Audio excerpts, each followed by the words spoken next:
រូបជំរាបសួរបងនៅក្នុង YouTube ខាងខ្ញុំបានបាត់ចូលអត់បាន account YouTube នឹងមួយរយៈចឹងអត់បានឆ្លើយតបបងអធិស្ឋានខ្លាំងមែនទែនក៏សូមទោសបងដែលបាន comment ជាច្រើនហើយខាងបងអត់បានចូលមើលបងណានេះ account Facebook បងផ្ទាល់ណាបងហើយលេខគឺមានផ្ទាល់លេខ Telegram មានទាំងពីរខ្សែណាប្រព័ន្ធ Smart និងប្រព័ន្ធ97បងអាចមើលនៅលើនឹងបានណាបងត្រូវការប្រភេទក្រូចសើចក្រូចពោធិ៍សាត់ក្រូចខ្លុងក្រូចឆ្មាខ្មែរអីគឺមានទាំងអស់បងណាហើយពិសេសទៀតមានដើមជំទង់ផ្លែស្រាប់ទៀតបងណាតម្លៃគឺមានតម្លៃដឹកជូននិងតម្លៃបងប្អូនអាចមកយកដល់ទីតាំងខ្ញុំផ្ទាល់បានទីតាំងខាងខ្ញុំគឺនៅក្រុងពោធិ៍សាត់បងប្អូនណាចេញពីក្រុងតែ10គីឡូទេបងប្អូន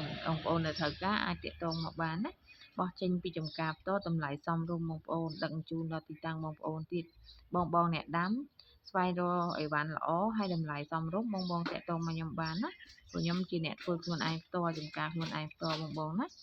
អរគុណច្រើនបងដែលបានគ្រប់គ្រងនិង comment ឲ្យបងអត់បានតបសូមទោសខ្លាំងមែនទែនបងណាអញ្ចឹងបងអាច add មកបងក៏បាន follow បងក៏បានដែរតាមដានបងសិនក៏បានដែរបងណាលេខ Telegram មាននៅលើហ្នឹងបងប្អូនតាក់ទងមកខ្ញុំផ្ទាល់096996100009បងប្អូនណាអរគុណបង